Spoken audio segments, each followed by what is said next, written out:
টানা বর্ষণে ফের বিপর্যস্ত হিমাচল প্রদেশের মান্ডি জেলা।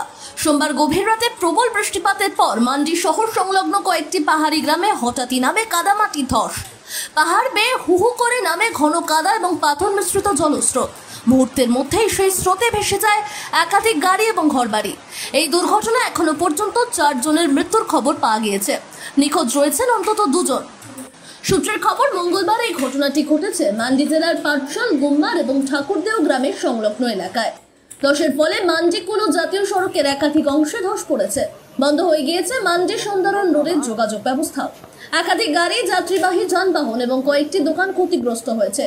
স্থানীয় সূত্রে জানা গিয়েছে, ঘটনার সময় অধিকাংশ মানুষ ঘুমিয়েছিলেন।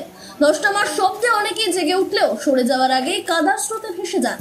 প্রশাসনের পক্ষ থেকে জানানো হয়েছে, এই ধস মূলত অতিরিক্ত বৃষ্টির কারণে পাহাড়ের ঢালে জমে থাকা কাদা এবং জল একত্রে নেমে আসার ঘটনা। জেলা প্রশাসনের পক্ষ থেকে উদ্ধার কাজে পাঠানো হয়েছে জাতীয় বিপর্যয় মোকাবেলা বাহিনী এবং রাজ্য বিপর্যয় মোকাবিলা বাহিনীর দল। ক্ষতিগ্রস্ত এলাকায় খোলা হয়েছে 15টি ত্রাণ শিবির। বিদ্যুৎ সংযোগ বিচ্ছিন্ন হয়ে পড়েছে অন্তত 30টি গ্রামে। আশেপাশে স্কুল, কলেজ এবং সরকারি অফিস বন্ধ রাখার নির্দেশ জারি হয়েছে। এই দুর্ঘটনায় এখনো পর্যন্ত 4 জনের মৃত্যুর খবর পাওয়া গেছে। নিখোঁজ রয়েছেন অন্তত 2 জন।